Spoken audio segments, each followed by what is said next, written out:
My dear child, I see you there in the quiet of this moment, and I know. I know that you're hurting tonight. The pain sits heavy in your chest, doesn't it? Like a stone that's taken up residence where lightness used to live.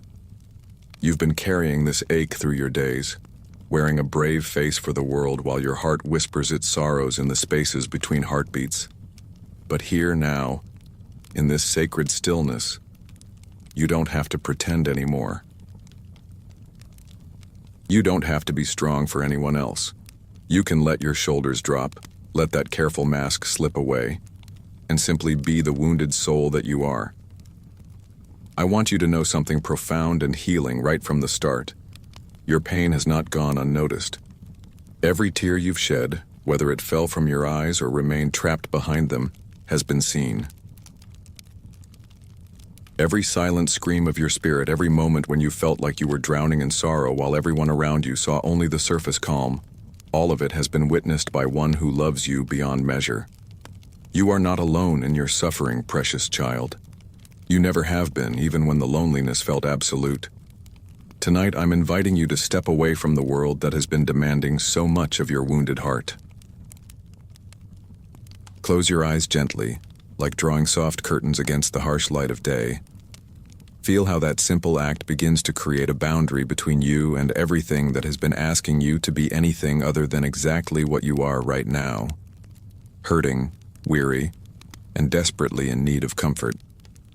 This darkness behind your closed eyelids isn't empty space. It's a canvas waiting to be painted with peace, a sanctuary being prepared for your restoration. Take a slow, deep breath with me now.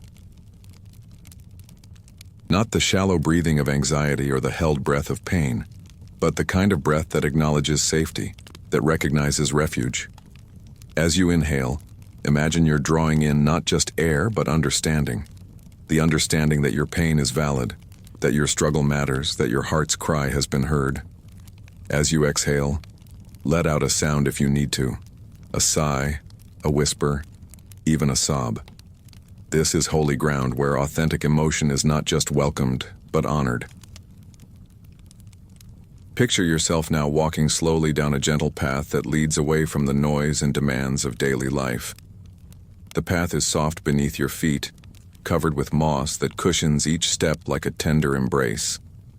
Ancient trees line both sides of this pathway, their branches creating a natural cathedral overhead, filtering the last light of day into something golden and forgiving. You don't need to hurry here. There's nowhere you have to be except exactly where you are, moving at the pace your weary soul requires. As you walk this peaceful path, you begin to notice that with each step, something heavy is lifting from your spirit, not disappearing entirely.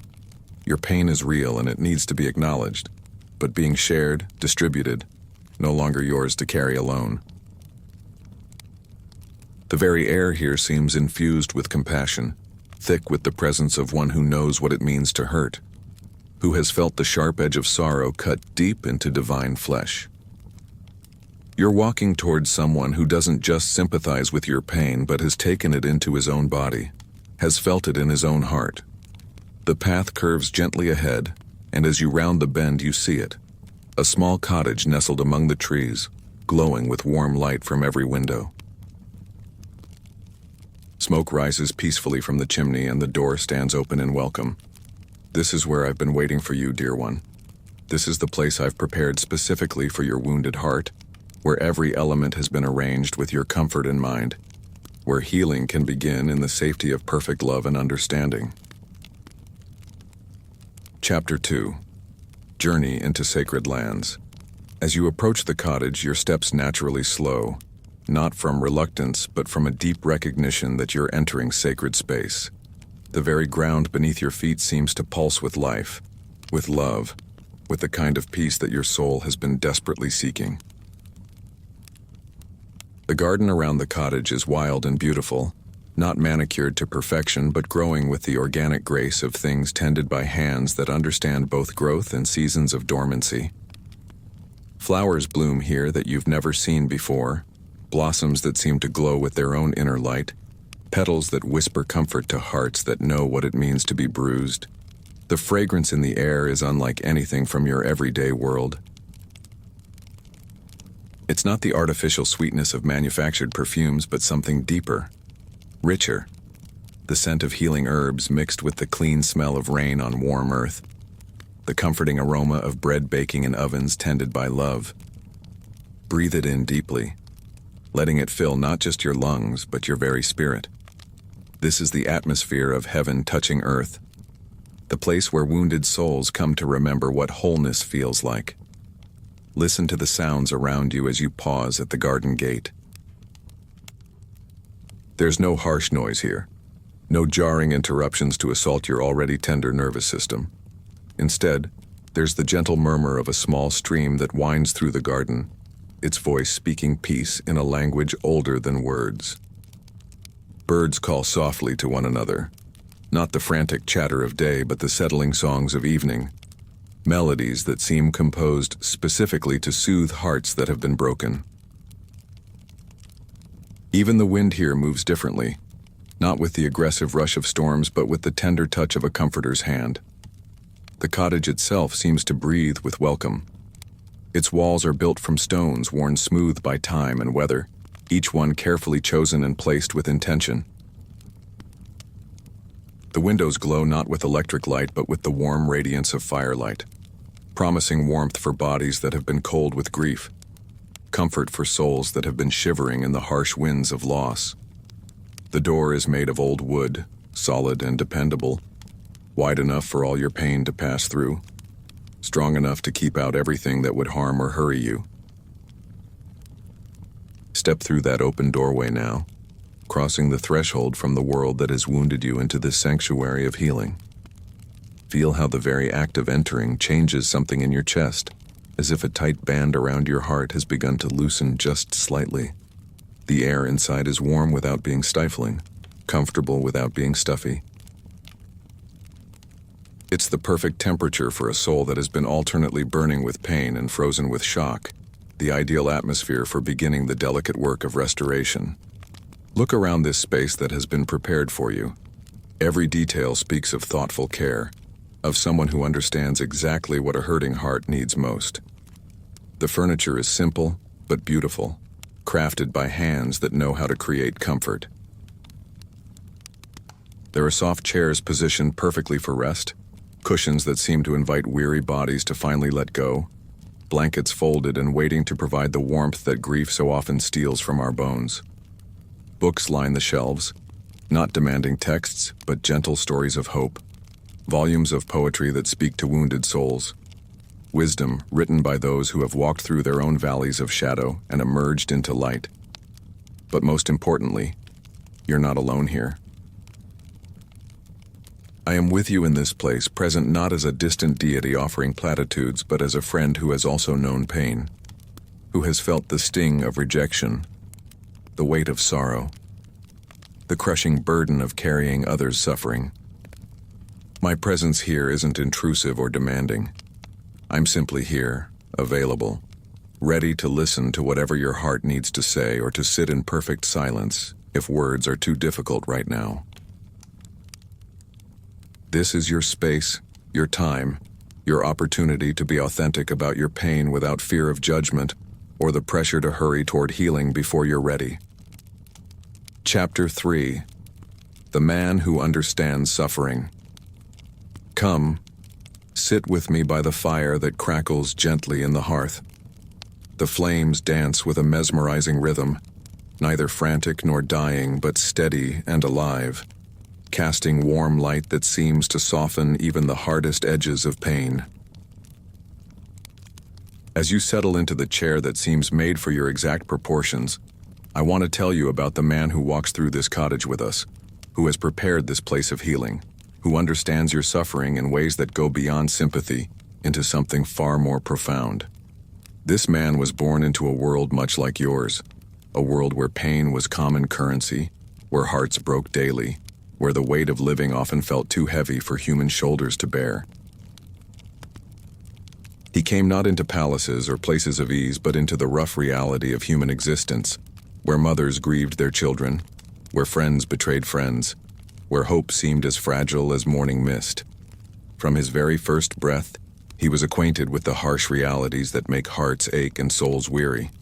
He grew up in a small town where everyone knew everyone else's business, where gossip traveled faster than good news, where being different meant being misunderstood.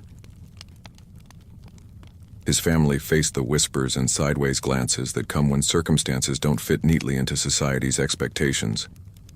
He learned early what it meant to be judged, to be questioned, to have his very identity called into doubt by those who should have offered support. The sting of community rejection, the pain of being misunderstood by those closest to you, these were familiar companions in his young life. As he grew older, he watched his earthly father work with calloused hands to provide for their family, saw the worry lines that appeared around his mother's eyes when money was tight, felt the weight of responsibility that comes to eldest sons in families where every day is a struggle to make ends meet. He knew what it meant to be tired at the end of a long day, to feel the ache in muscles pushed beyond their limits, to carry concerns about tomorrow's provision. The ordinary struggles that wear down the human spirit were his daily reality. When he began his ministry, the pain only deepened and became more complex. He looked into crowds of people and saw not just their surface needs but the deep wounds they carried. The lepers isolated not just by disease but by the crushing loneliness of being untouchable. The tax collectors despised by their own people. The women caught in cycles of shame and judgment. His heart broke daily for the suffering he witnessed, the injustices he observed, the way people wounded each other and themselves in their desperate attempts to find meaning and belonging. He formed deep friendships, only to watch those friends fail to understand him when he needed their support most. He poured his life into 12 men, who would ultimately abandon him in his darkest hour. He experienced the particular pain that comes when those you love most cannot stay awake even 1 hour when you're struggling, when they argue about position and power while you're preparing to sacrifice everything, when they promise loyalty but deliver betrayal. The pain of unmet expectations, of love not returned in kind, of being alone when you most need companionship. He knew these intimately. He faced criticism from religious leaders who should have recognized truth but instead felt threatened by it. He endured the political machinations of those who valued their positions more than justice. He felt the weight of misrepresentation, of having his words twisted, his motives questioned, his character assassinated by those who had never taken the time to truly know him. The exhaustion that comes from constantly defending yourself against false accusations, the weariness of being misunderstood, these were daily realities in his life. And then came the ultimate suffering, not just physical torture, though that was horrific beyond description, but the spiritual agony of carrying the weight of all human pain, all injustice, all heartbreak that ever was or ever would be. In those final hours, he experienced abandonment so complete that even his father's face was turned away. He felt the full force of every broken heart, every shattered dream, every moment of despair that has ever tormented a human soul. Your pain, dear child, was in that cup he drank. Your specific heartbreak was among the sorrows he bore. This is why he can sit here with you tonight without platitudes or easy answers. This is why his presence brings not just comfort, but true understanding. He doesn't look at your pain and wonder why you can't just get over it. He doesn't minimize your struggle or suggest that faith should make it easier. He sits with you as one who knows, who has felt the crushing weight you're carrying, who has walked the lonely path you're walking. In him, you have not just a savior, but a fellow sufferer. Not just a God, but a man who understands what it means to hurt. Chapter 4. The beginning of something sacred. In the gentle glow of the firelight, with this man of sorrows sitting beside you in perfect understanding, I want you to feel something beginning to shift in the atmosphere around us. It's subtle at first, like the barely perceptible change in air pressure before healing rain begins to fall. What's happening here isn't magic or denial of your pain, but something far more sacred, the beginning of redemption, the first stirrings of hope being born, not from naive optimism, but from the deep well of divine love that transforms suffering into something meaningful. This man who understands your pain didn't remain in the tomb where his broken body was laid. The same hands that were pierced with nails now reach toward you with scars that tell the story of love's victory over death, hope's triumph over despair, healing's power over brokenness. These aren't hands that have forgotten what it means to hurt. The nail prints remain as eternal reminders that he has walked through the valley of shadows and emerged not unscathed, but victorious.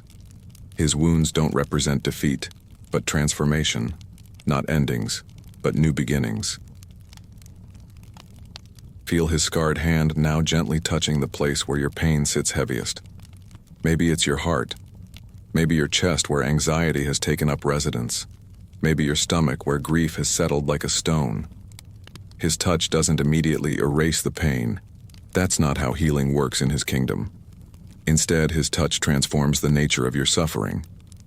What felt meaningless begins to take on purpose. What seemed like pure loss begins to reveal hidden gifts. What appeared to be evidence of abandonment begins to show itself as the strange mercy of a God who uses even our deepest wounds as doorways to deeper intimacy with him. This is the beginning of your resurrection story, dear child. Not the Hollywood version where everything suddenly becomes perfect, but the real story where broken things are remade into something more beautiful than they were before, where scars become sources of strength, where the very places that hurt most deeply become the places where God's love can be most clearly seen. Your pain is not being wasted. It's being woven into a tapestry of grace that will one day take your breath away with its beauty. Think of a broken bone that, when it heals properly, becomes stronger at the break than it was before. Think of a wounded tree that grows around its injury, incorporating the scar into its natural beauty, becoming more interesting and unique because of what it has survived. This is the kind of healing that begins here in this sacred space, not the simple return to what was before, but the transformation into something that could never have existed without the breaking. The fire in the hearth pops softly, sending gentle sparks up the chimney, and in that small sound you hear the whisper of things beginning. New life doesn't announce itself with fanfare. It starts quietly, like seeds pushing through dark soil, like dawn slowly lightening an eastern sky, like hope taking root in hearts that thought they were too damaged to ever bloom again. What's beginning in you tonight is often invisible at first, felt more than seen, sensed in the spirit before it becomes evident to the mind. I want you to place your hand on your chest now, feeling your heart beat beneath your palm. This heart that has been broken, that has felt like it might shatter completely under the weight of your pain. This same heart is capable of extraordinary healing. It can expand to hold joy alongside sorrow, peace alongside struggle, hope alongside disappointment. The human heart is far more resilient than we give it credit for, especially when it's held in the hands of the one who created it, who understands its capacity not just for breaking, but for mending stronger than before. The beginning that happens here isn't dependent on your strength or your faith or your ability to believe that things will get better. It's dependent on his nature, his character, his unchangeable commitment to bringing beauty from ashes. Even when you can't feel it, even when your circumstances haven't changed, even when the pain still sits as heavy as before, the beginning has already started. Seeds of healing have been planted in soil prepared by suffering, watered by tears, tended by love that never fails. Rest in this knowledge as the firelight continues to dance across the walls of our sanctuary. You don't have to do anything to help this beginning along. You don't have to drum up faith or positive thinking or hope you don't yet feel. You only have to be here, present to this moment, open to the possibility that the God who spoke light into darkness can speak healing into your brokenness, wholeness into your fragmentation, peace into your turmoil. The beginning has already begun, and nothing can stop what love has set in motion. Chapter 5. Words that changed everything. In the warm cocoon of this healing space, As you rest beside the fire with the man of sorrows who has become your companion in suffering, let me share with you some words, not just any words, but the words that have the power to change everything about how you see your pain, your future, your very self. These aren't the empty platitudes that well-meaning people often offer to hurting hearts. These are the words that came from lips that knew what it meant to suffer, spoken by one who had earned the right to speak hope into hopelessness through his own journey through the valley of shadows. Listen with your heart as these words settle into the deepest places of your pain. Blessed are those who mourn, for they will be comforted. Not blessed are those who pretend they're not hurting, or blessed are those who get over it quickly, or blessed are those who stay strong for everyone else. Blessed are those who mourn. Your tears are not a sign of weakness, but a badge of honor in His kingdom. Your grief is not something to be ashamed of, but something that qualifies you for a special kind of divine attention, a particular form of heavenly comfort that only comes to those who are honest about their brokenness. The word blessed here doesn't mean lucky or even happy. It means chosen, set apart, marked for special favor. Your mourning, your pain, your heartbreak, these have actually positioned you to receive something precious that cannot be found anywhere else. The comfort promised here isn't the shallow comfort of distraction or denial. It's the deep soul-level comfort that comes when the God of all comfort draws near to the brokenhearted and begins the sacred work of binding up wounds with His own gentle hands. Come to me, all you who are weary and burdened, and I will give you rest. Feel the weight of that invitation. All who are weary, not just the spiritually weary, not just those tired from serving others, but all who are weary from any cause. Those weary from fighting battles no one else can see. Those weary from pretending to be okay when they're falling apart inside. Those weary from hoping for things that never come. From waiting for healing that seems to take forever. From carrying grief that feels too heavy for human hearts to bear. All means all. And that includes you, precious child. Exactly as you are right now. The rest He promises isn't just sleep for tired bodies, though that too is a gift. It's rest for souls that have been laboring under impossible loads, rest for hearts that have been working overtime to feel something other than pain, rest for spirits that have been striving to make sense of senseless suffering. It's the rest that comes when you finally stop trying to carry what was never yours to bear, when you realize that the burden of healing yourself, of fixing your circumstances, of making your pain meaningful, all of that can be laid down at His feet. Cast all your anxiety on Him because He cares for you.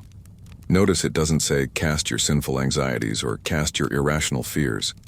It says cast all your anxiety, the reasonable fears about how you'll cope with tomorrow, the understandable worries about whether this pain will ever end, the valid concerns about how this suffering might change you. All of it can be lifted off your shoulders and placed into hands that are strong enough to carry not just your anxiety, but the anxiety of every person who has ever lived or ever will live. But the most beautiful part of that verse is the reason given. Because He cares for you. Not because He's obligated to help, not because it's His job, not because you've been good enough to deserve it, because He cares. Personal, intimate, passionate caring that sees your individual pain and is moved by it, that knows your name and the exact shape of your heartbreak, that is invested in your healing not because of what you can do for Him, but because of who you are to Him, His beloved child. He has sent me to bind up the brokenhearted, to proclaim freedom for the captives, and release from darkness for the prisoners. These words were spoken in a synagogue by one who had every reason to know what bondage felt like, what darkness could do to a human spirit, what it meant to feel imprisoned by circumstances beyond your control. He wasn't speaking theoretically, but from the authority of one who had walked through his own prison and emerged with the keys to every lock that holds human hearts captive. Your brokenness qualifies you for His specialized healing ministry. Your captivity to pain, to grief, to trauma, to loss, these don't disqualify you from His love, but make you the exact person he came to set free. The darkness you've been walking through isn't evidence that you've been abandoned, but proof that you need the specific kind of light only he can provide. The illumination that doesn't just reveal the way out, but transforms the darkness itself into part of your redemption story. These words settle into your spirit now like healing balm on open wounds, not stinging but soothing, bringing the first whisper of hope to places that had given up believing hope was possible. You don't have to work up the faith to believe them fully right now.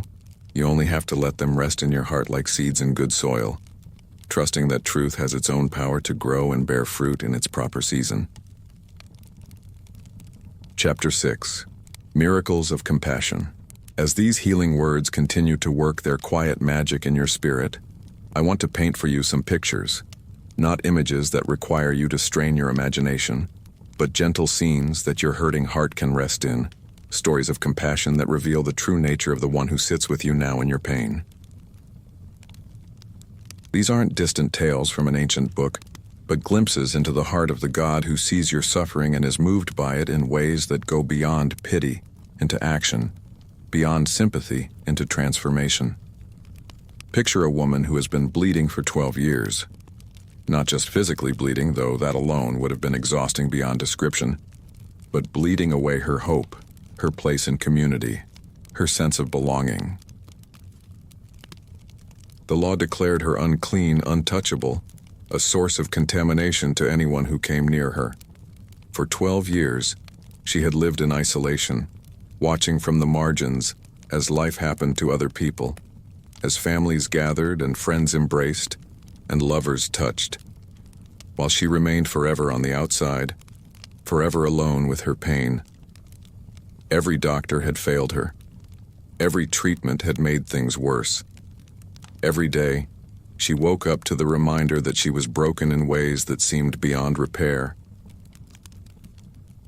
But then she heard about this man who didn't seem afraid of broken things, who touched lepers and welcomed outcasts and saw beauty in places where others saw only contamination. Something stirred in her heart.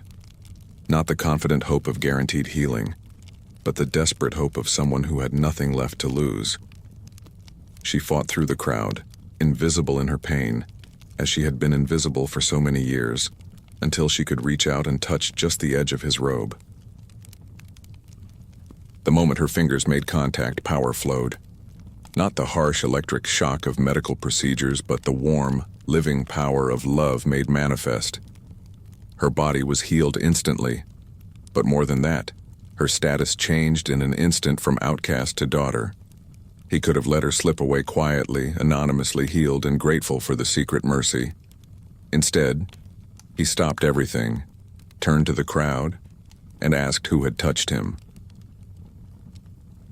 He made her come forward not to shame her but to honor her, not to expose her desperation but to celebrate her faith, not to embarrass her but to restore not just her body, but her place in community.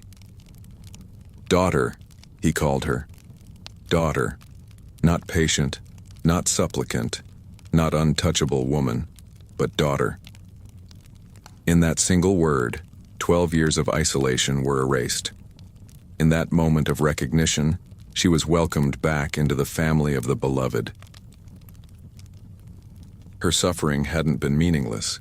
It had led her to this encounter, this healing, this restoration that went far beyond the physical into the spiritual and emotional and social realms where the deepest wounds often fester longest. Now see another scene. A father running toward a crowd, falling at the feet of this same man begging for his daughter's life. She's dying, 12 years old, the same number of years the bleeding woman had suffered. The irony isn't lost.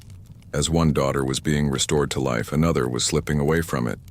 The father's pain is written in every line of his face, in the desperate urgency of his plea.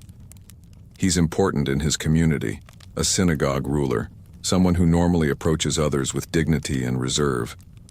But pain strips away pretense, and love makes even the proudest man willing to grovel if it might save his child. Before they can reach the house, the worst news arrives. Your daughter is dead. Don't bother the teacher anymore. The words hit like physical blows, and you can see the light go out of the father's eyes, the hope drain from his face. But notice what happens next. The man of sorrows, who knows what it's like to face the ultimate enemy, doesn't accept this pronouncement of defeat. "Don't be afraid," he says. "Just believe." Not believe that everything will work out the way you want it to, but believe that I am here, that I care, that even death doesn't have the final word when love is present. He goes to the house where mourners are already wailing, where finality seems to have settled like a shroud over everything. Professional grievers are beginning their work, treating death as the end of the story. But he disperses the crowd of despair and takes only those who can believe with him into the room where the little girl lies still and cold. And then, with the tender authority of one who holds the keys to life and death, he takes her hand, the hand of a dead child, which should have made him ceremonially unclean, and speaks to her as if she's only sleeping. "Little girl, get up." She does. Life flows back into her limbs, color returns to her cheeks, and she rises not as a ghost or a vision, but as a healthy, hungry child who needs something to eat.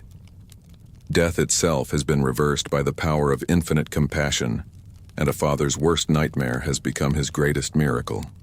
The room that was filled with the stench of death now echoes with the laughter of restored life, the tears of mourning transformed into tears of joy. These miracles weren't just displays of power, but revelations of character.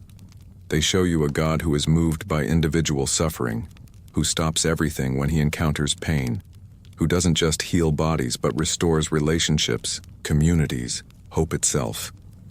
The same compassion that moved him to heal the bleeding woman and raise the little girl is focused on you right now, here in this sacred space where your pain has brought you. Your suffering hasn't escaped his notice, and his power to heal hasn't diminished with the passing of years. Chapter 7. Walking among the people. As you rest in this sanctuary of healing, feeling the warmth of divine compassion beginning to thaw the frozen places in your heart, let me show you more of who this man is. Not the distant deity of religious imagination, but the one who walked dusty roads with dirty feet, who stopped to notice individuals in crowds, who made time for the overlooked and the overwhelmed. His was not a ministry conducted from ivory towers or palace halls, but from the ground level where real people live with real pain and real needs. See him sitting by a well in the heat of the day, tired and thirsty like any other traveler. A woman approaches to draw water, choosing this time when most respectable people are inside, avoiding the scorching sun. She comes alone because she's been marked by her community as someone to avoid. 5 marriages ended, now living with a man who won't marry her, carrying the shame and judgment that follow such a complicated history. She expects to be ignored, as she's been ignored by so many others, to remain invisible in her pain as she's learned to do for her own protection. But he sees her. Not just her physical presence, but her spiritual thirst. The deeper needs that drive her to seek satisfaction in relationships that promise much, but deliver only disappointment. He asks her for water, a simple request that breaks through social barriers and opens the door to conversation. He doesn't lecture her about her choices or condemn her for her failures. Instead, he offers her something she didn't even know she was looking for, living water that would satisfy the thirst in her soul that no earthly relationship had ever been able to quench. Their conversation reveals his profound understanding of human nature. He knows her story without being told, sees her wounds without examining them, understands her pain without judging it. When he speaks of her past, it's not to shame her, but to show her that she's known, truly known, by someone who doesn't turn away in disgust or disappointment. The very history that made others avoid her becomes the connection point for divine love to meet human need. Watch him with children, how he makes time for them when his disciples think they're too busy for such interruptions. The little ones run to him with the confidence that comes from recognizing safety, drawn by something in his presence that speaks of unconditional acceptance. He doesn't just tolerate their interruptions. He welcomes them, holds them, uses them as examples of the kind of trust he hopes to find in the adults who think they're too sophisticated for such simple faith. His hands that will soon be pierced by nails are gentle as they touch small heads in blessing, and his voice that will cry out in agony speaks tenderly to small hearts that haven't yet learned to hide their needs behind masks of self-sufficiency. See him at a dinner party reclining at table with people whose company the religious elite wouldn't keep. Tax collectors and sinners, they're called. People who've made poor choices, who've been labeled and dismissed by polite society, who carry the burden of being defined by their worst moments. He doesn't just eat with them. He enjoys their company, laughs at their stories, enters into their lives with genuine interest and affection. When critics complain that he's ruining his reputation by associating with such people, he responds that healthy people don't need a doctor. He's here for the wounded, the broken, the ones who know they need healing. Notice how he responds to interruption. A paralyzed man's friends tear apart someone's roof to lower him down because the crowd is too thick to get through the door. Any other teacher might have been annoyed by the disruption, frustrated by the property damage, concerned about the chaos. But he looks at the man on the mat and sees not an interruption, but an opportunity, not a problem, but a person desperate for hope. The faith of the friends moves him to speak words that heal not just the man's body, but his soul. Your sins are forgiven. The deepest healing often happens when we realize we're not just broken physically, but wounded spiritually, and he addresses both needs with equal compassion. When a Roman centurion approaches him, a man from the occupying army, an enemy by any reasonable measure, he doesn't let politics or prejudice cloud his compassion. The soldier's servant is dying, and this powerful man who commands others has humbled himself to seek help from a Jewish teacher. The centurion's faith amazes even him, the understanding that authority can be exercised through words alone, that physical presence isn't necessary for supernatural power to work. He heals the servant without even seeing him, demonstrating that his compassion crosses all boundaries of race, religion, and social standing. This is the one who sits with you now in your pain, the same heart that was moved by individual suffering then beating with concern for your individual hurt now. He hasn't changed. His compassion hasn't diminished. His willingness to enter into human suffering hasn't lessened with time. The same eyes that saw the bleeding woman in the crowd, that noticed the widow following her son's coffin, that wept with Mary and Martha at Lazarus's tomb, those same eyes see you, your pain, your need for healing that goes beyond the physical into the emotional and spiritual realms where the deepest wounds often hide. You are not invisible to him, dear child. Your pain is not too small or too complex or too overwhelming for his attention. Just as he made time for everyone who approached him with genuine need, he has made time for you tonight, creating this space of healing where his presence can work its quiet miracle in your wounded heart. Chapter 8. Fellow Seekers of Peace.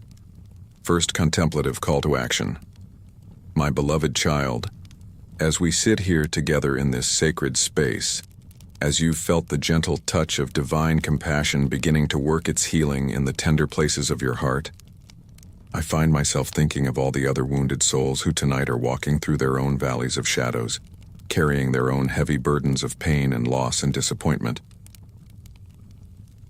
The world is full of fellow travelers on this difficult road, fellow seekers of the peace that seems so elusive when suffering threatens to overwhelm our spirits. There's something beautiful that happens when pain finds its healing. Not the instant relief we often hope for, but the slow, deep transformation that comes when wounded hearts discover they're not alone, when isolated suffering finds its place in the larger story of redemption and restoration. You're not the only one who has felt the weight of hurt pressing down like a lead blanket, not the only one who has wondered if healing is real or just a beautiful fairy tale told to comfort children. Your pain, as unique and personal as it feels, connects you to a vast community of hearts that understand what it means to ache, to hope, to doubt, to cling to faith by the thinnest of threads. I wonder if, as you've been receiving comfort tonight, you've thought of someone else who might need this same gentle touch, this same assurance that they're seen and known and loved in their brokenness. Perhaps it's a friend who's been struggling with loss, putting on a brave face while their heart quietly breaks. Maybe it's a family member who's been walking through their own dark season, trying to carry their pain alone because they don't want to burden others. It might be a coworker who smiles during the day, but goes home to an empty house where grief sits waiting like an unwelcome guest. Or perhaps it's a stranger you've encountered who carries that particular kind of weariness that only comes from hearts that have been asked to bear more than seems humanly possible. There's something sacred about being comforted and then becoming a source of comfort for others. It's not that you need to have all the answers or pretend that your own healing is complete before you can offer hope to another wounded soul. In fact, often the most powerful comfort comes from those who are still in the process of healing themselves, who can sit with others in their pain without rushing to fix or explain or make everything better. Your willingness to walk alongside someone else in their darkness, to be present without trying to solve, to listen without judgment, these are gifts that flow naturally from hearts that have been tenderly held in their own times of breaking. If these words tonight have touched something deep in your spirit, if you've felt even the slightest easing of the burden you've been carrying, if hope has stirred even faintly in places where it had seemed to die completely, then perhaps you might consider how this gift of comfort could flow through you to others who desperately need to know they're not alone. Not because you have to, not because it's expected or required, but because love naturally overflows when it's been received, because grace multiplies when it's shared, because healing often comes full circle when we become for others what we ourselves have needed most. The beautiful mystery of God's comfort is that it's never meant to stop with us. It's designed to flow through healed hearts to bleeding ones, through comforted souls to those who are still crying in the dark, through people who have discovered their beloved to those who still believe they're forgotten. This isn't about becoming a counselor or a preacher, or someone who has all the spiritual answers. It's simply about becoming a safe harbor for other storms-tossed souls, a gentle light for those who are still walking in darkness, a living reminder that healing is possible, even when it seems impossible. You know what it's like to hurt in ways that words can't capture. You understand the loneliness that comes when pain becomes your constant companion. You've felt the desperate need for someone, anyone, to see your suffering and care about it without trying to minimize it or rush you through it. That knowledge, born from your own journey through the valley, qualifies you to offer the kind of presence that truly heals. Not the presence that fixes, but the presence that accompanies. Not the voice that has all the answers, but the voice that says, I see you, I'm here, you're not alone. There are people in your life right now who need exactly what you're receiving tonight. They need to know that their pain matters, that their tears are seen, that their struggle isn't a sign of weakness, but evidence of a heart that still cares deeply even when caring hurts. They need someone who won't try to talk them out of their grief, or shame them for not being over it yet. They need the kind of gentle, patient love that creates space for authentic emotion without judgment, that offers presence without pressure, that holds hope without demanding immediate faith. Perhaps you might consider how these moments of healing we've shared could become a source of hope for others who are still searching for their own sacred space of comfort. Maybe it's as simple as sharing a gentle word with someone who looks weary, or sitting quietly with a friend who needs to cry without being told why they shouldn't. It might mean being the kind of person who remembers that healing takes time, who doesn't rush others through their pain because you remember how sacred your own slow journey toward wholeness has been. The cottage we've created together tonight, this sanctuary of understanding and acceptance, doesn't have to exist only for you. In your own way, with your own unique gifts and experiences, you can help create similar spaces of healing for others, spaces where wounded hearts can be authentic about their pain, where tears are welcomed as prayers, where hope is offered gently to those who have forgotten how to believe in it. This is how the kingdom of comfort expands, not through grand gestures or dramatic ministries, but through ordinary people who have been touched by extraordinary love and can't help but let it overflow into the lives of others who need the same tender care they've received. Your pain, transformed by grace, becomes a doorway through which divine love can reach other hurting hearts. Your healing, even in its incomplete and ongoing state, becomes a testimony that wholeness is possible even when it seems impossible. Rest in this knowledge as the fire continues to burn gently beside us. You are not only being healed, but being prepared to become a healer, not only being comforted, but being equipped to comfort others.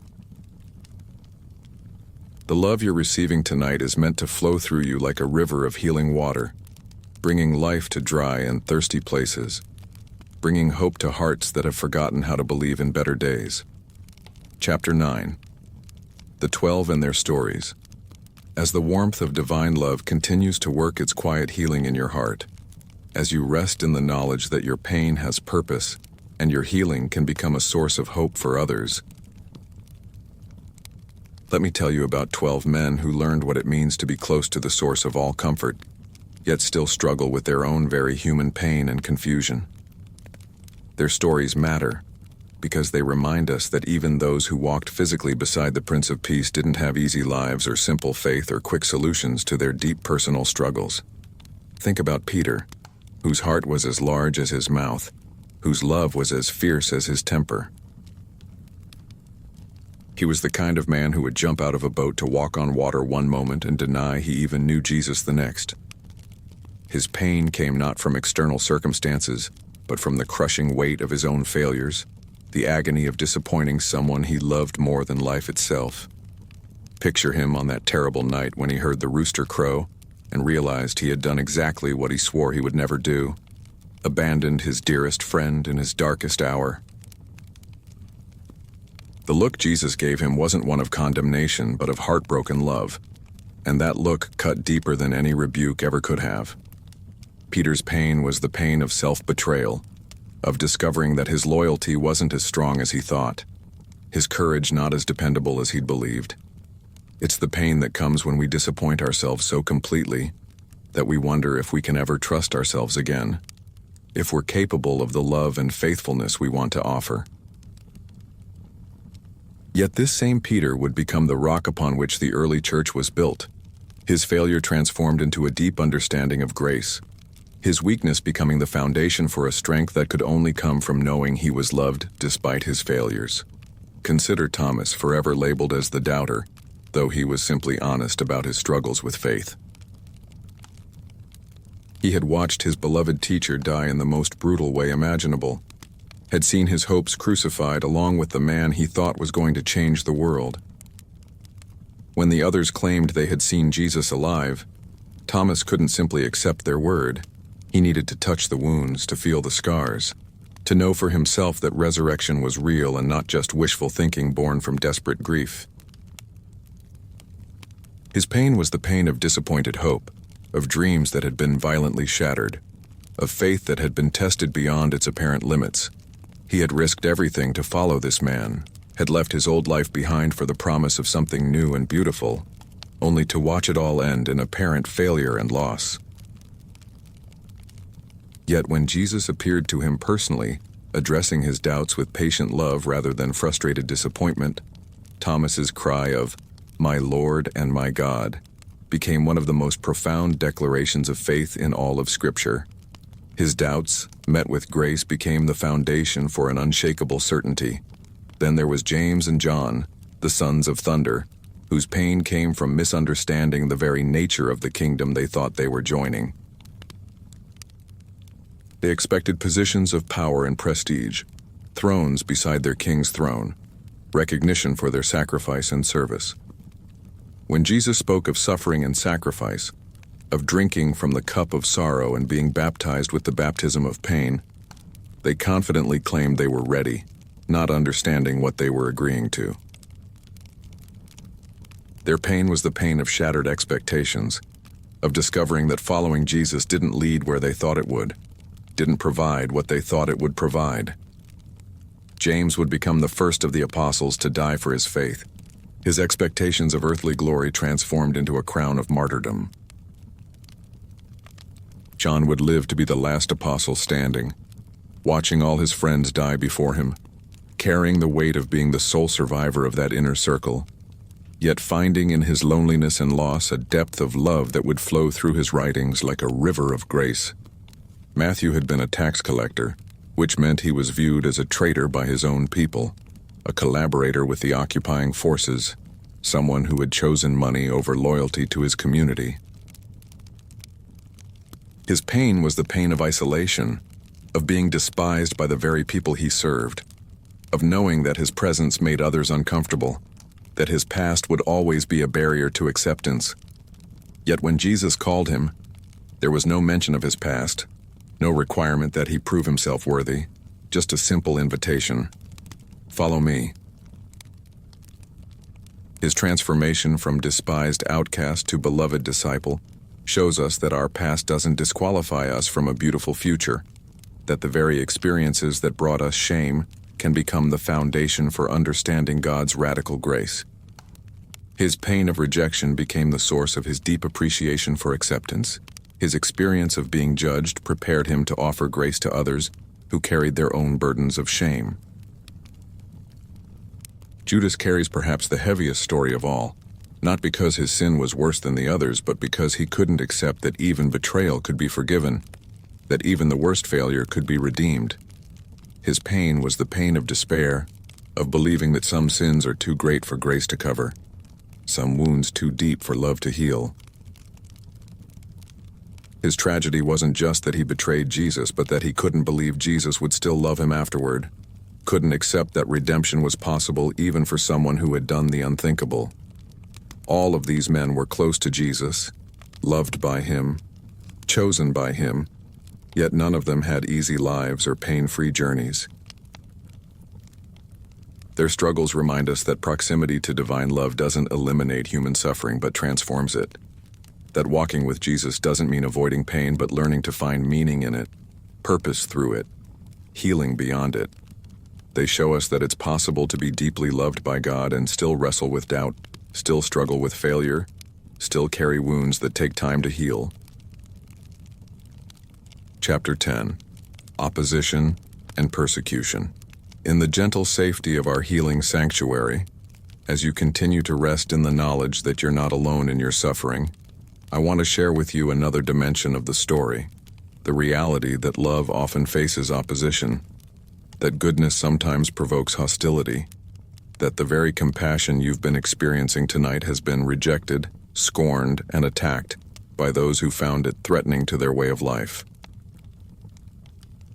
This isn't to discourage you, but to help you understand that if your own journey toward healing encounters resistance, you're walking a path that the Prince of Peace himself walked before you. Picture the religious leaders of his day, men who had built their identities around being the authorities on God, the guardians of truth, the mediators between heaven and earth. They had systems and structures, rules and regulations, hierarchies and protocols that defined their world and secured their positions. Then came this carpenter from Nazareth, who spoke with authority they couldn't deny, who performed miracles they couldn't explain, who attracted crowds they couldn't control. His very presence challenged everything they thought they knew about how God works, how grace functions, how healing happens. Their opposition wasn't born from pure evil, but from fear. Fear of losing control, fear of being wrong about things they'd taught with certainty, fear of a God who might be more merciful than their systems allowed, more accessible than their structures suggested. They had made God small enough to fit in their boxes, manageable enough to be contained by their rules. And here was someone showing them a God whose love was too vast for their comprehension, whose grace was too generous for their approval. When Jesus touched lepers, he violated their purity laws. When he ate with tax collectors and sinners, he challenged their social boundaries. When he healed on the Sabbath, he confronted their rigid interpretations of rest. When he forgave sins, he claimed authority they believed belonged only to God, not understanding that he was God. that divine authority was exactly what was being demonstrated. Every act of compassion was seen as an act of rebellion, every miracle viewed as a threat to their order. The opposition grew more intense as his influence spread. What began as criticism became conspiracy. What started as disagreement developed into determination to destroy. They couldn't deny his miracles, so they attributed them to evil forces. They couldn't refute his teachings, so they tried to trap him with clever questions.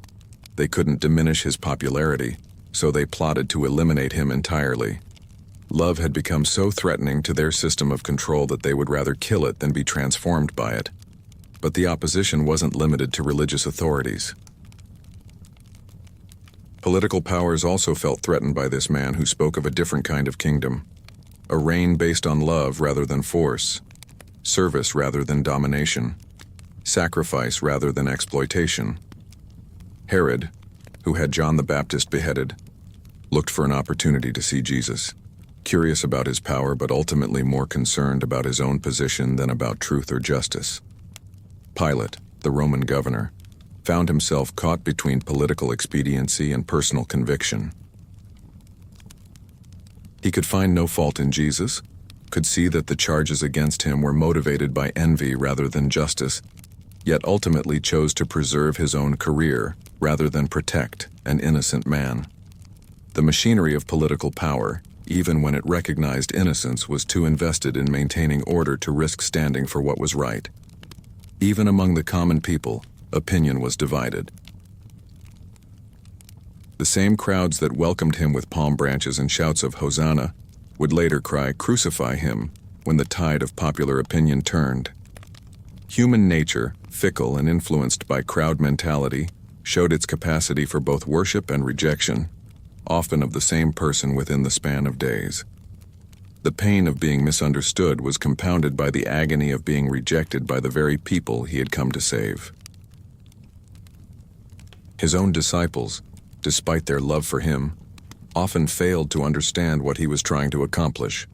They argued about who would be greatest in his kingdom, while he spoke of suffering and sacrifice. They wanted to call down fire on those who rejected his message while he taught forgiveness and love for enemies. Even those closest to him couldn't fully grasp the radical nature of the love he embodied, the revolutionary character of the grace he offered. The ultimate opposition came on the cross, where the forces of religious authority, political power, and popular rejection converged in a crescendo of violence. There, hanging between heaven and earth, he faced not just physical torture but spiritual assault, the abandonment of friends, the mockery of enemies, and most devastating of all, the temporary withdrawal of his Father's presence as he bore the weight of all human sin and suffering. Yet even in that moment of ultimate opposition, love continued to flow. He prayed for his executioner's forgiveness, promised paradise to a repentant thief, provided for his mother's care. Opposition couldn't stop compassion. Rejection couldn't eliminate grace. Hatred couldn't overcome love. The very forces that sought to destroy him became the instruments of the greatest victory in human history, the defeat of death itself, the triumph of life over darkness, the final proof that love is stronger than every force that opposes it. This is the love that surrounds you tonight in your pain, dear child. Love that has faced the worst that opposition can offer and emerged victorious. If your journey toward healing encounters resistance, if others don't understand your process or approve of your pace, if even your own mind sometimes fights against the comfort being offered, remember that you're receiving a love that has overcome every form of opposition, a grace that has proven stronger than every attempt to destroy it. Chapter 11. The Final Journey to Jerusalem. As you rest in this sanctuary of healing, feeling the steady warmth of divine love working its quiet miracle in your wounded heart, let me take you on the final journey that our Savior made. Not the triumphal procession that many expected, but the deliberate walk toward suffering that would ultimately transform all human pain. This journey matters for your healing because it shows us a God who doesn't avoid suffering, but walks straight into it, who doesn't circumvent pain, but transforms it from the inside out. Picture him setting his face toward Jerusalem, knowing exactly what awaited him there. This wasn't the decision of someone caught off guard by circumstances, surprised by betrayal, overwhelmed by events beyond his control. This was the conscious choice of love to walk directly into the place of greatest pain, because that's where the deepest healing could happen. He could have stayed in Galilee, where crowds welcomed his miracles, and his teaching was received with joy. He could have avoided the confrontation, delayed the conflict, found another way. But love doesn't take the easy path when the hard path leads to redemption. The disciples sensed something different about this journey. There was a gravity in his manner, a weight in his words that spoke of finality, of endings that would become beginnings, of deaths that would birth new life. They followed, but with growing unease, sensing they were walking toward something that would change everything, challenge everything, cost everything. Thomas captured their collective mood when he said, "Let us also go that we may die with him," understanding that this journey was about more than geography, that they were walking toward a destiny none of them fully comprehended. Along the way, he continued to heal, to teach, to love, not as someone rushing toward a deadline, but as someone savoring every opportunity to touch another life, to speak another word of hope, to demonstrate once more the character of the kingdom he was establishing. He healed blind Bartimaeus, who cried out for mercy and received not just sight but the invitation to follow on the road to Jerusalem. He stayed with Zacchaeus, the despised tax collector whose hunger for connection with divine love was so desperate, he climbed a tree for just a glimpse of grace passing by. He wept over Jerusalem as the city came into view, not with the tears of self-pity for what he was about to endure, but with the broken heart of love facing rejection. He saw the city that should have recognized its king but would instead cry for his crucifixion, the people who should have welcomed their deliverer but would choose a murderer instead. His tears were for them, for the pain they would bring upon themselves by rejecting the very love that could have saved them from the destruction he saw coming. The triumphal entry began with such hope.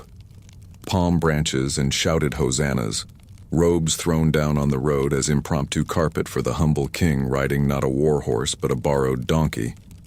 For a moment, it seemed the people understood that Jerusalem would welcome its Prince of Peace with joy and celebration. But the praise was largely superficial, based on misunderstanding about what kind of king he was, what kind of kingdom he offered, what kind of salvation he brought. The cleansing of the temple revealed the depth of his passion for his Father's house and his people's spiritual welfare. His anger wasn't the petulant rage of someone having a bad day, but the righteous indignation of pure love confronting corruption, of perfect holiness encountering exploitation of the poor and vulnerable. He drove out those who had turned worship into commerce, who had made God's house a place of profit rather than prayer, who had created barriers between seeking hearts and divine grace. In those final days, the teaching became more urgent, more pointed. Parables about tenants who killed the vineyard owner's son, about wedding guests who refused the invitation, about servants who were either faithful or unfaithful in their master's absence. He was preparing them for his departure, trying to help them understand that his physical absence wouldn't mean his abandonment, that his death wouldn't be defeat but victory, that his suffering would birth their salvation. The religious leaders felt the pressure mounting. His popularity with the common people made open arrest dangerous, but his claims about divinity and his criticism of their leadership made his elimination seem necessary for their survival. They plotted in shadows, conspired in secret, seeking a way to destroy him that wouldn't provoke the crowds who still saw him as a prophet, a healer, a hope for something better than the oppression they knew so well. Meanwhile, he spent precious time with his disciples, knowing these were their last days together before everything would change. He washed their feet, demonstrating the kind of leadership he was calling them to: service rather than domination, humility rather than pride, love rather than power. He instituted the meal that would become the centerpiece of Christian worship, breaking bread and pouring wine that symbolized his body and blood about to be broken and shed for the salvation of the world.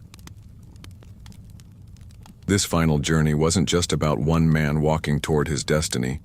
It was about love itself, choosing to enter fully into human suffering so that no pain would ever again be meaningless, no wound irredeemable, no broken heart beyond the reach of healing grace.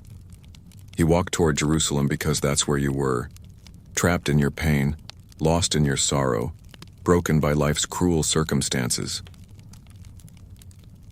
He couldn't heal your heart from a distance, couldn't transform your suffering without first taking it into himself. The journey that ended on a cross began with a choice to love you enough to pay whatever price your healing required.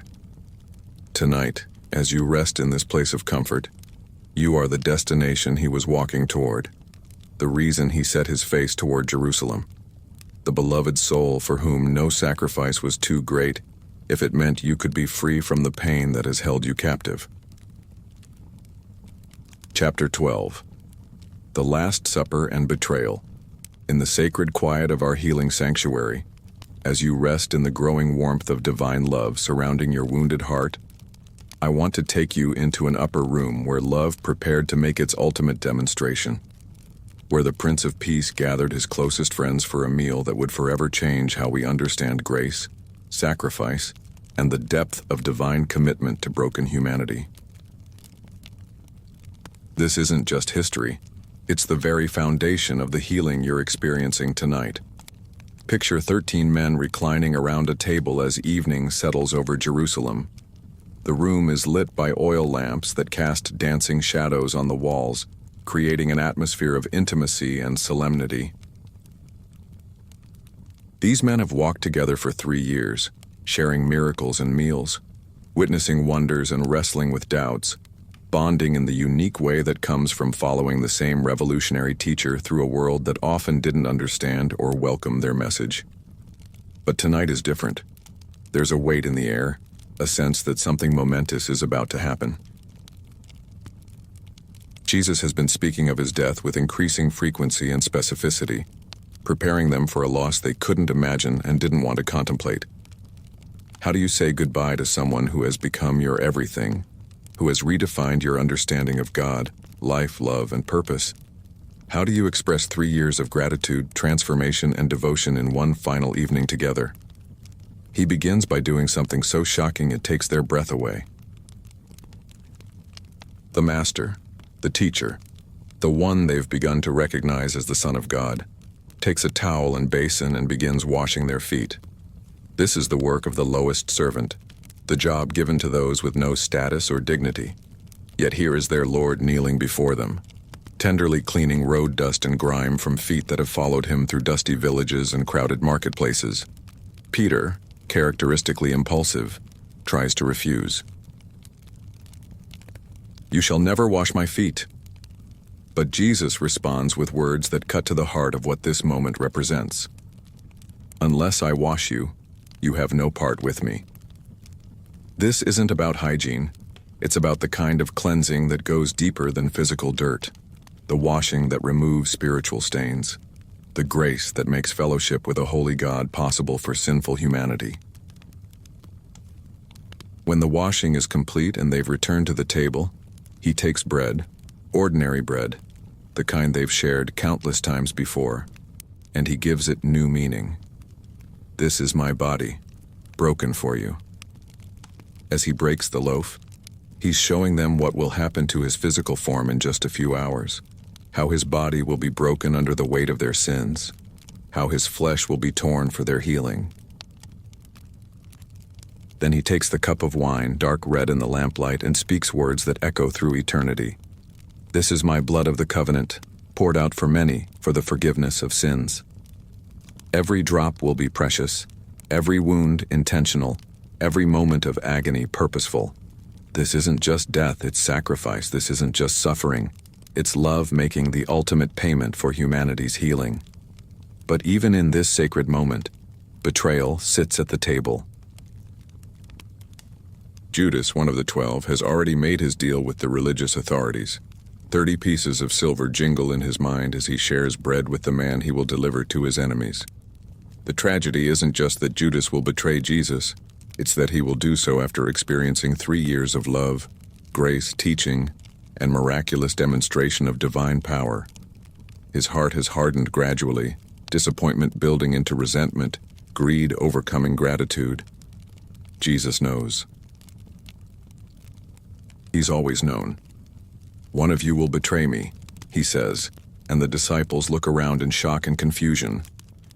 "Surely not I, Lord," they ask one by one, each examining his own heart for the seeds of treachery they suddenly fear might be lurking there. The human capacity for self-deception is so great that even the betrayer asks the question, "Surely it is not I, Rabbi."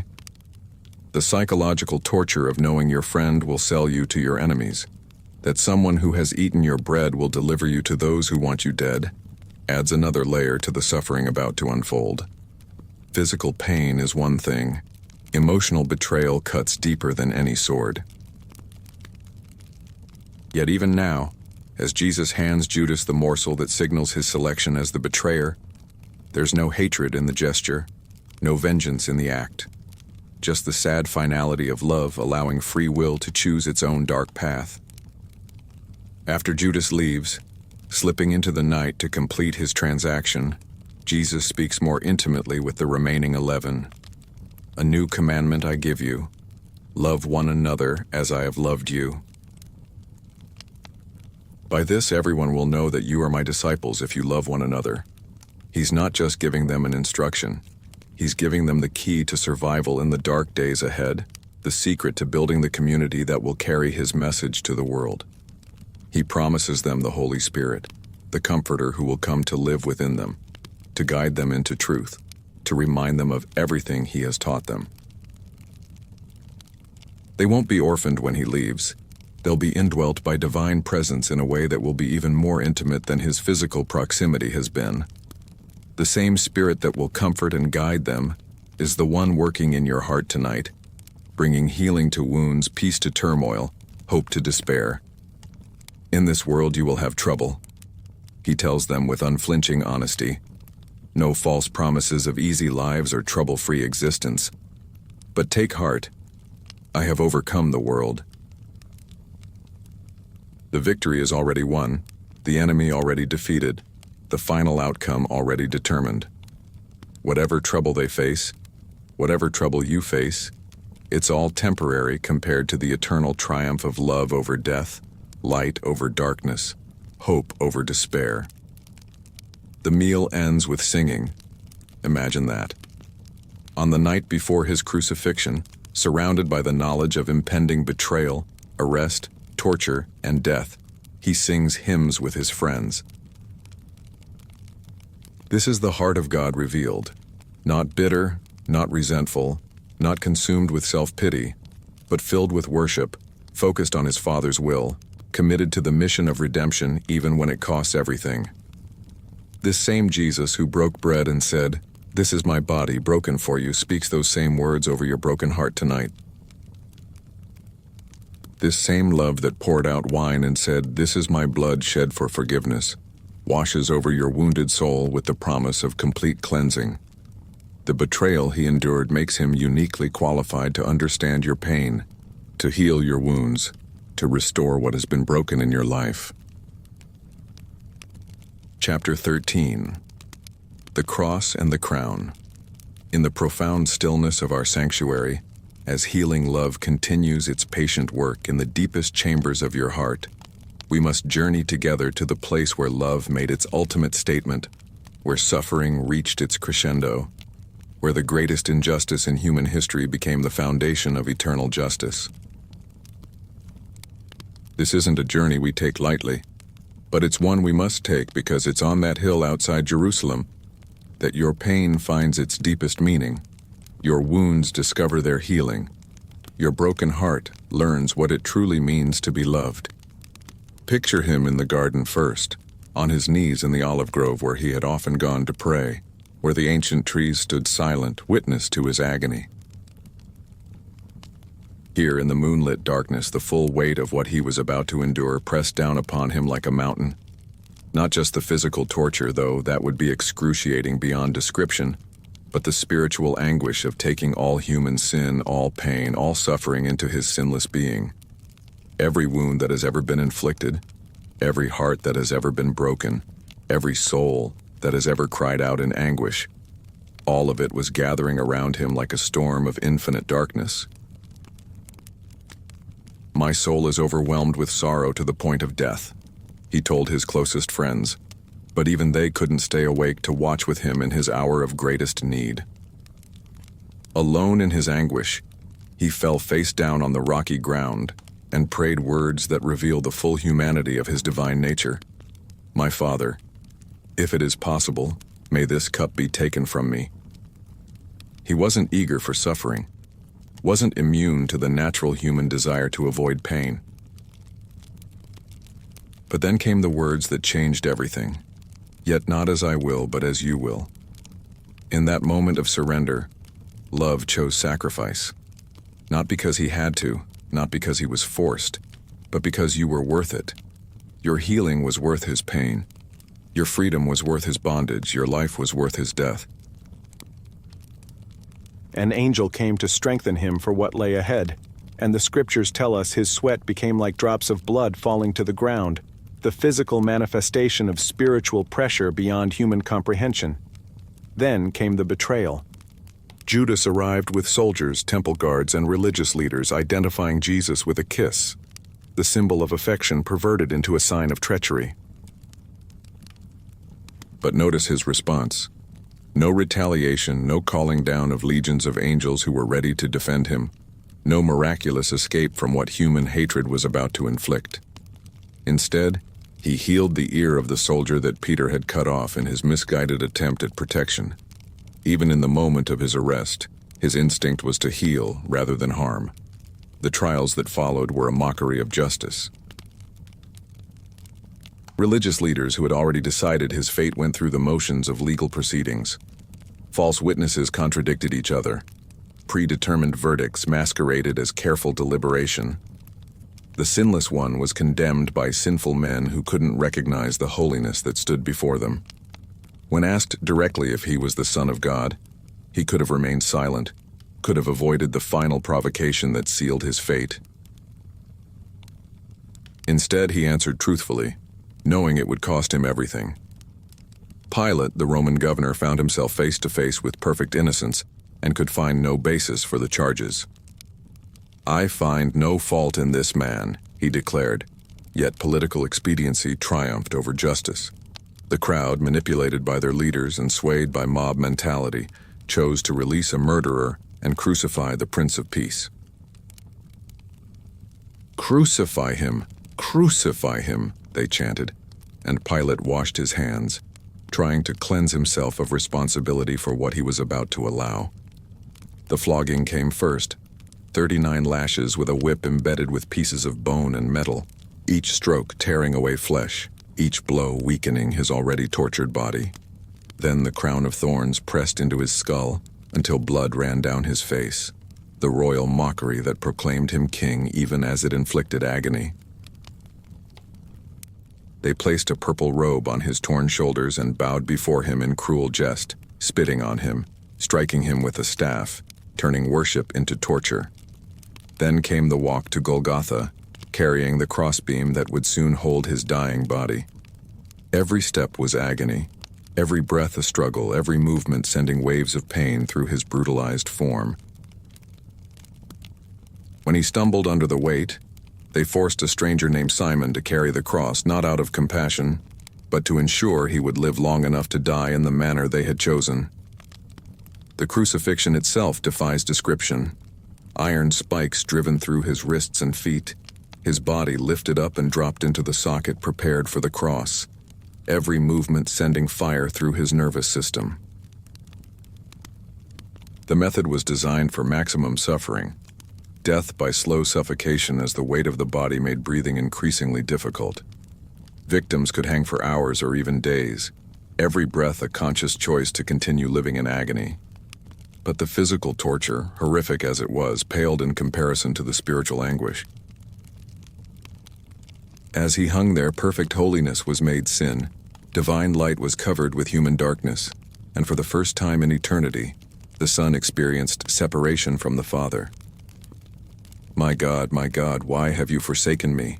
he cried, quoting the opening words of Psalm 22, but also expressing the genuine agony of divine abandonment as he bore the weight of every sin ever committed or ever to be committed.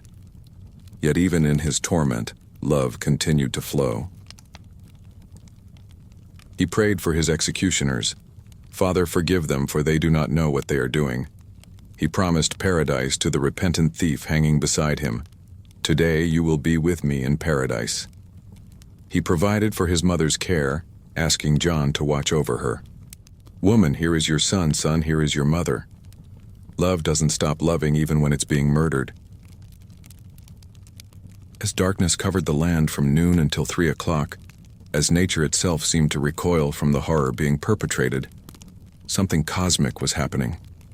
The veil in the temple was torn from top to bottom, symbolizing that the barrier between humanity and God was being removed forever. The way into the Holy of Holies was being opened by the blood of the perfect sacrifice, the one offering that could satisfy divine justice and make peace between holy God and sinful humanity. "It is finished," he cried with his final breath. Not "I am finished," but "it is finished." The work of redemption was complete, the price of sin fully paid, the victory over death and darkness accomplished. Then he bowed his head and gave up his spirit, not because life was taken from him, but because he chose to lay it down. This is the love that surrounds you tonight, dear child. This is the price that was paid for your healing. Every stripe on his back was for your restoration. Every drop of blood was for your cleansing. Every moment of agony was for your peace. The crown of thorns became your crown of glory. His death became your life. His pain became your healing. On that cross, love made its ultimate statement about your worth, and that statement echoes through eternity. You are precious enough to die for. You are beloved enough to suffer for. You are worth everything to me. Chapter 14. The promise fulfilled, my beloved child. As you rest in the profound truth of what that cross means for your wounded heart, as the reality of such sacrificial love begins to work its healing magic in the broken places of your spirit, we cannot remain at the tomb. Love's story doesn't end with death, and neither does yours. The darkest day in human history was about to become the brightest dawn of all eternity, and the same power that conquered death is at work in your life tonight, bringing new life from what seemed hopelessly dead, hope from what appeared irredeemably lost. Picture the heavy stone rolled against the tomb, the Roman seal declaring it officially closed, the guards stationed to ensure no one could tamper with the evidence of apparent defeat. Evil had done its worst, and it seemed to have won.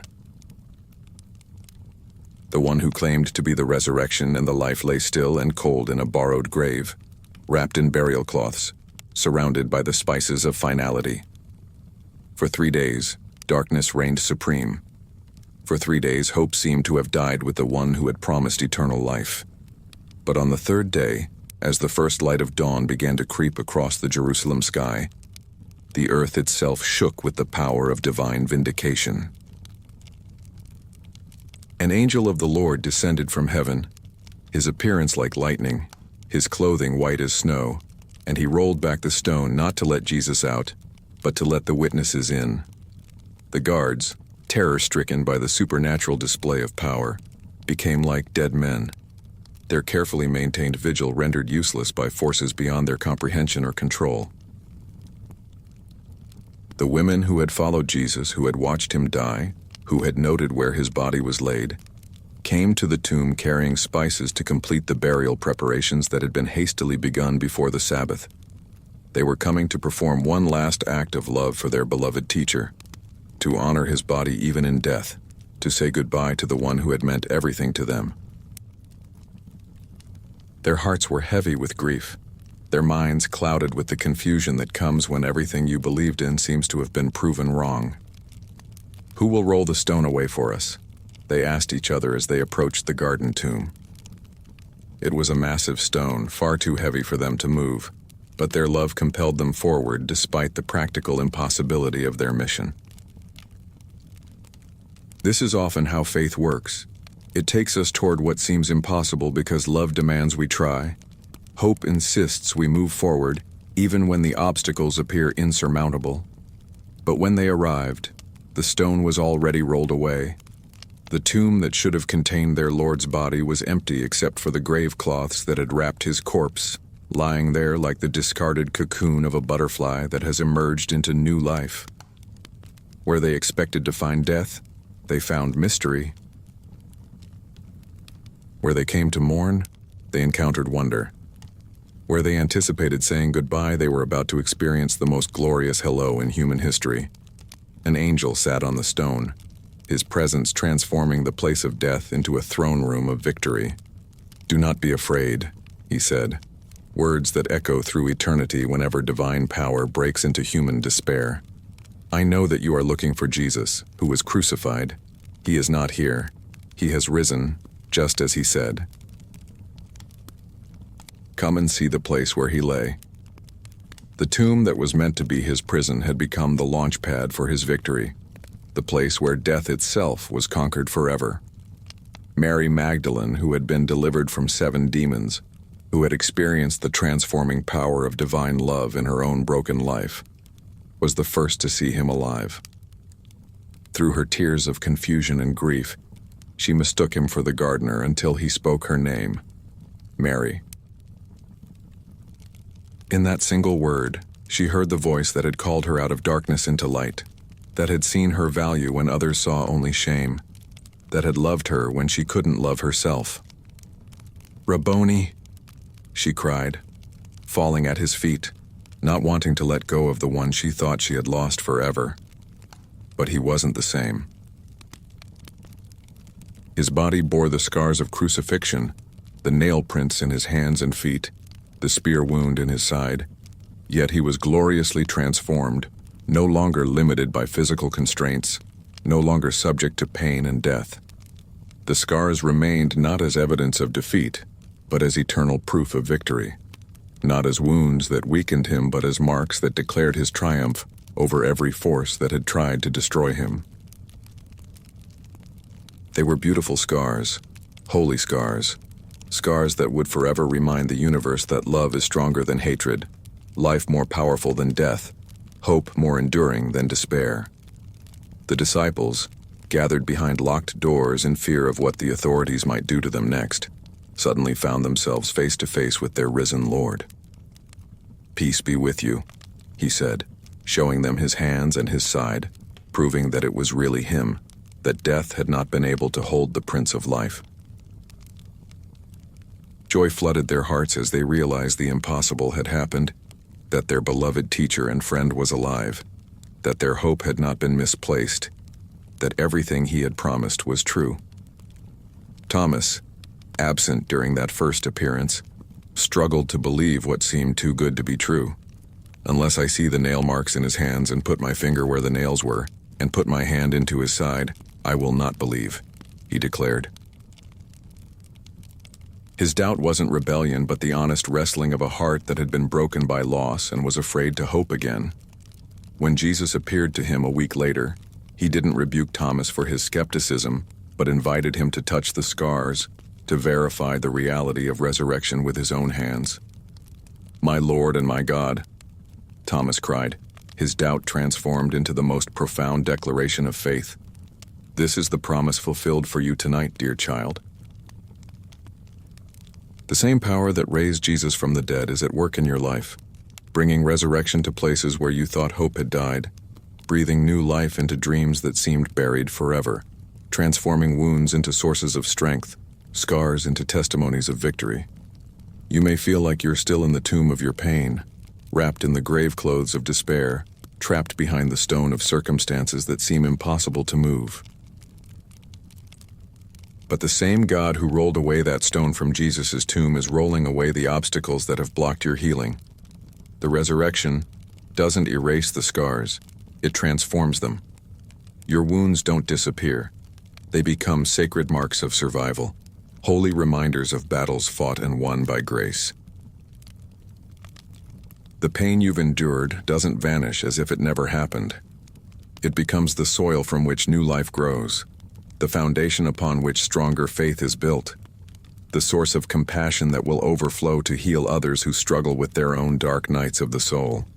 Every sunrise is now a reminder that no night lasts forever, that weeping may endure for a night, but joy comes in the morning. Every spring is a declaration that life is stronger than death, that what seems dead can bloom again, that resurrection is not just a historical event but a present reality available to every heart willing to believe that God specializes in making all things new. You are not stuck in your pain, beloved child. You are not defined by your wounds. You are not limited by your past or imprisoned by your circumstances. The same power that conquered death is conquering the forces that have held you captive. The same love that wouldn't let the grave have the final word in Jesus' story won't let your pain write the final chapter of yours.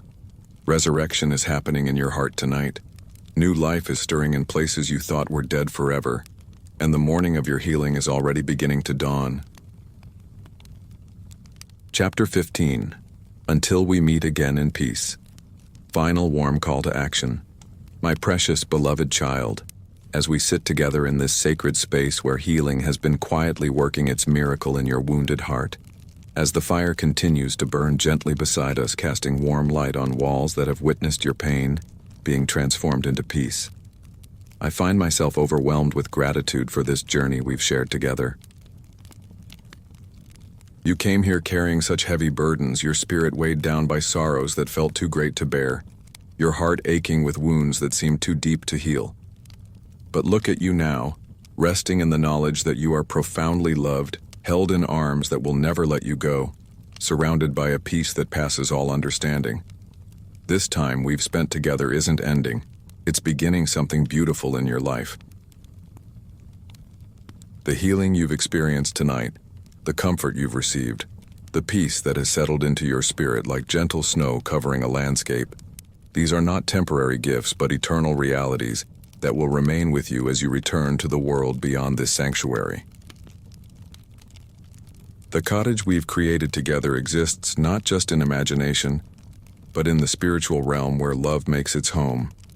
And you can return here anytime your heart needs to remember what it feels like to be completely safe, totally understood, and unconditionally loved.